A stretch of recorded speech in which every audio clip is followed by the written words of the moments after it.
Israel ने दोबारा हमला किया था, हर कहीं यही सुन रहे थे बाइकॉट बाइकॉट। मैं ये देख रहा हूँ कि हर कहीं जो है ना पहलगाम और इंडिया जंग की बातें और मजाक मस्ती ये सब चल रहा है। ज्यादातर लोगों का जो दिमाग है ना वो उस तरफ से हट गया है। एक्चुअली इसको हम कहते हैं मीडिया मैनिपुलेशन। मीडिया क्या करती है, इंटरनेशनल मीडिया की मैं बात कर रहा हूँ, वो आपकी ओपिनियन बिल्डिंग में काम करती है कि यार तुम यहाँ देख रहे हो ना, या यहाँ देखो।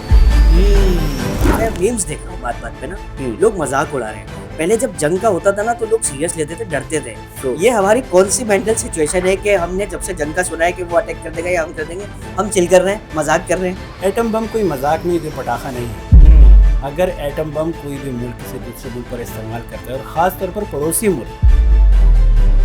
कुछ लोग आए, उन्होंने लोगों को अलग किया, कह रहे ये मुसलमान है तुम इधर हो, ये हिंदू है तुम इधर हो। फिर जो हिंदू था ना उसने उस बंदे को मार दिया। मेंटल सिचुएशन उस बंदे की क्या थी कि वो सिर्फ मजहब के बेस पर लोगों को अलग करके मार। एक्चुअली मजहब का मामला नहीं है, और इंडिया को खुद भी पता है। इंडिया इसको मजहब का मामला बना रहा है। पूछे कैसे क्यों? अस्सलाम वालेकुम दोस्तों, कैसे हैं आप? काफ़ी टाइम बाद हम हाजिर हुए हैं पॉडकास्ट के लिए, और ऐसा गेस्ट के साथ हाजिर हुए हैं जिनसे आप पहले भी मिल चुके हैं, जिनसे आपने उम्मीद है कि पहले कोई फ़ायदा हासिल किया होगा। बहुत अच्छे इंसान हैं, बहुत अच्छे डॉक्टर हैं, दिमाग के ऊपर इनका काम है सारा। दुनिया जिस्म के ऊपर काम करती है, उन्होंने जिस्म के ऊपर जो बादशाह बैठा हुआ है ना उसके ऊपर काम किया है। अस्सलाम वालेकुम डॉक्टर साहब, कैसे हैं? वालेकुम सलाम सालिक, आप कैसे हैं? ठीक है, अल्लाह का शुक्र है डॉक्टर साहब। सबसे पहले बहुत शुक्रिया, आपने अपना कीमती वक्त हमें दिया उसके लिए। थैंक यू सो मच, जज़ाकल्लाह। डॉक्टर साहब, एक ख़ास टॉपिक पे मैं बात करना चाहता हूँ आपसे कि अभी हम काफ़ी टाइम से देख रहे थे कि जब इसराइल ने दोबारा हमला किया था तो हम हर कहीं यही सुन रहे थे बाइकॉट बाइकॉट, जहाज चल रहा था। ज़्यादातर लोगों का जो दिमाग है ना वो उस तरफ से हट गया है। मैं ये देख रहा हूँ कि हर कहीं जो है ना पहलगाम और इंडिया जंग की बातें और मजाक मस्ती ये सब चल रहा है। देखिए, इसको हमें इंटरनेशनल सिनारियो में समझना होगा, लेकिन इसको कहते हैं डाइवर्जन टेक्निक। Diversion technique. जी, अच्छा। डाइवर्जन टेक्निक एक्चुअली ये है कि आप किसी भी एक ख़ास फिनोमेना से माइंड को डाइवर्ट करो, दूसरी तरफ लगा दो।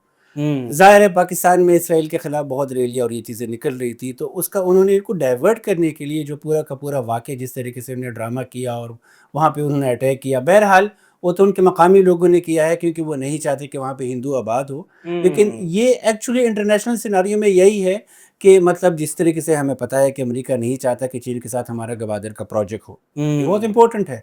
तो इस चीज़ को डाइवर्ट करने के लिए, और ख़ास तौर पर जिस तरीके से इसराइल के ख़िलाफ़ पाकिस्तान में रैलीज़ और ये सारी की सारी चीज़ें हो रही थी, बिल्कुल और जिस तरीके से एक एग्रेशन डेवलप हो रहा था, ऐसा ही है। और इसराइल पे प्रेशर आ रहा था हम्म। पाकिस्तान की तरफ से, क्योंकि और मुस्लिम ममालिक में हम देखते हैं इतना प्रेशर कोई भी डेवलप नहीं कर रहा बिल्कुल था। ऐसा ही। तो इस प्रेशर को डाइवर्ट करने के लिए उन्होंने ये टेक्निक की। और अब अगर हम देखें तो हर एक फ़र्द का बिल्कुल फोकस ही यही है कि बस पहलगाम में क्या हो गया है, वहाँ पे क्या हो रहा है, वहाँ पे जो भी हो रहा है, और पाकिस्तान और इंडिया की जो क्या कहते हैं जंग स्टार्ट होने जा रही है, तो हमारा माइंड वाकई पैलेस्टाइन के इशू से डाइवर्ट हो रहा है। डाइवर्ट हो रहा है। ये जी। कहीं न कहीं अगर चलेंगे एक डाइवर्जन उन्होंने टेक्निक इस्तेमाल ना भी की हो अगर, तब भी ये अमल कर रही है। ऐसा ही है? एक्चुअली इसको हम कहते हैं मीडिया मैनिपुलेशन। मीडिया अच्छा। क्या करती है, इंटरनेशनल मीडिया की मैं बात कर रहा हूँ, हुँ। वो आपकी ओपिनियन बिल्डिंग में काम करती है, और आपको एक बहुत सिंपल ट्रिक को यूज़ करती है कि यार तुम यहाँ देख रहे हो ना, या हुँ। यहाँ देखो। हुँ। सो एक्चुअली अब अगर हम देखें, नेशनल और इंटरनेशनल मीडिया में सिर्फ पहलगाम की बातें हो रही हैं, बिल्कुल ऐसा ही है। तो ट्रेंड वो पे। एग्जैक्टली वेट कर रहे होते हैं। ज़रूरी नहीं कि उन्होंने स्टेज भी किया हो, लेकिन वो वेट करते हैं कि दुनिया में कोई और बड़ा वाक़या हो हुँ। जिससे हम पूरी दुनिया की तवज्जो हटाकर उस वाक़े पर लगा दें।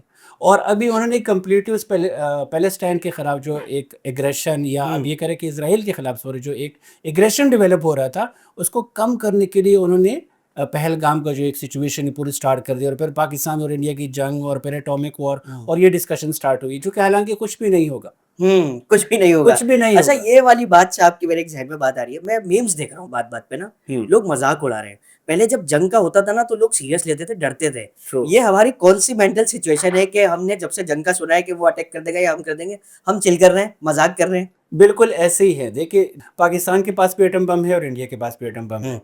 एटम बम कोई मजाक नहीं, कोई पटाखा नहीं है। हुँ। अगर एटम बम कोई भी मुल्क किसी दूसरे मुल्क पर इस्तेमाल करता है, और ख़ास तौर पर पड़ोसी मुल्क, हाँ, तो उनका भी आधा मुल्क जाएगा। तो इसलिए जंग हो ही नहीं सकती। जंग हो ही नहीं सकती। ये थोड़ी बहुत ऑपरेशन, इस तरह की चीज़ें हुँ। होंगी, और थोड़ी सी टेंशन होगी। लेकिन अगेन मैं बता रहा हूँ कि इसका साइड इफ़ेक्ट क्या है। फ़लस्तीन के मसले से हमारा जहन हट रहा है, हट रहा है। जो कि नहीं हटना चाहिए। इसराइल बैनुल-अक़वामी तौर पर बदमाश है, पूरी दुनिया में बदमाशी कर रहा है, जुल्म कर रहा है। जंग के सारे लॉज़ और क़वानीन उन्होंने तोड़ दिए। बच्चों को नहीं छोड़ा, उन्होंने हॉस्पिटल्स को नहीं छोड़ा। एंड अगेन ये एक बहुत बड़े लेवल का, मैं ये समझता हूँ कि एक इंटरनेशनल क्राइम है जो कि इसराइल कर रही है, क्योंकि जंग के भी कुछ उसूल होते हैं। वैसे डॉक्टर साहब आपने टेक्निकली और लॉजिकली बिल्कुल सही बात बताई है कि अगर इतनी बड़ी पावर दूसरी बड़ी पावर पे हमला करेगी तो कुछ तो नुकसान होंगे। तो पहले बंदा सोचेगा कि करना है या नहीं करना है। ऐसे ही है। ये कहा जाता है कि उन्होंने पाकिस्तानियों ने हमला किया, इंडिया ऐसा कह रहा है। लेकिन मैंने एक इंटरव्यू सुना था वहाँ के एक बच्चे का, वो बता रहा है कि कुछ लोग आए, उन्होंने लोगों को अलग किया, कह रहे ये मुसलमान है तुम इधर हो, ये हिंदू है तुम इधर हो, उसके अकॉर्डिंग उस बंदे के। फिर जो हिंदू था ना उसने उस बंदे को मार दिया।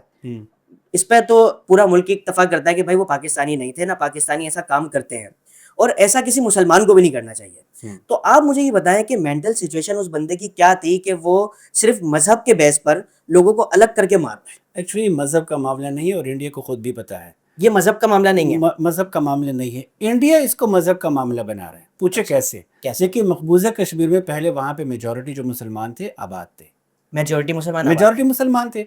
जब भी इलेक्शन होती थी तो सारे के सारे मुसलमान जो थे वो मुसलमान को ही वोट किया करते थे। बिल्कुल ऐसा ही ठीक है। है, तो इसलिए मुसलमानों की हुकूमत थी।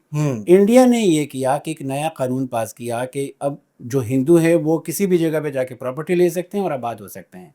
ठीक तो है। इंडिया मैक्सिमम हिंदूज को उठाकर वहां पर आबाद कर रहे हैं। आबाद भी कैसे कर रहे हैं कि जबरदस्ती आबाद कर रहे हैं, कब्जे कर रहे हैं नाजायज तरीके से पहाड़ों पे, उनके रिसोर्सेज पे। तो वहाँ के मकामी लोगों का एक गुस्सा, एक एग्रेशन डेवलप हो रहा है।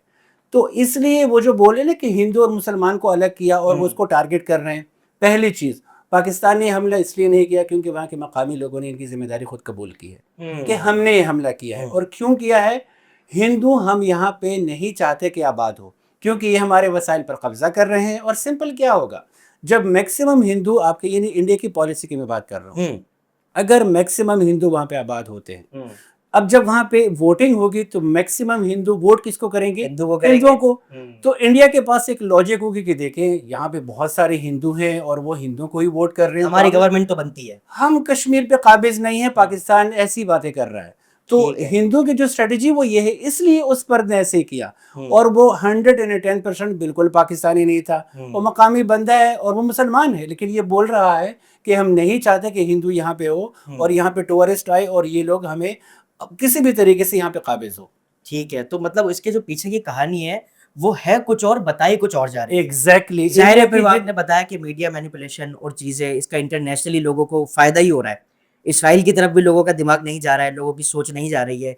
कुछ टाइम से हम देख रहे हैं कि लोग स्टॉप हो गए उसके मामले में।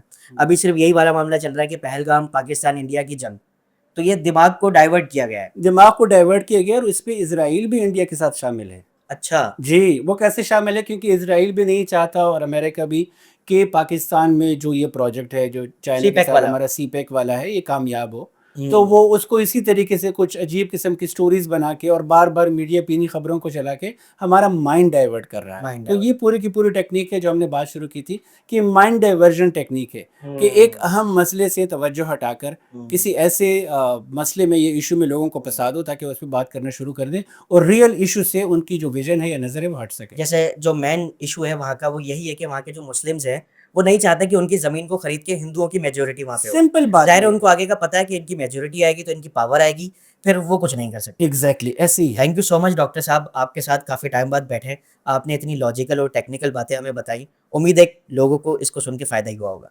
जज़ाकल्लाह।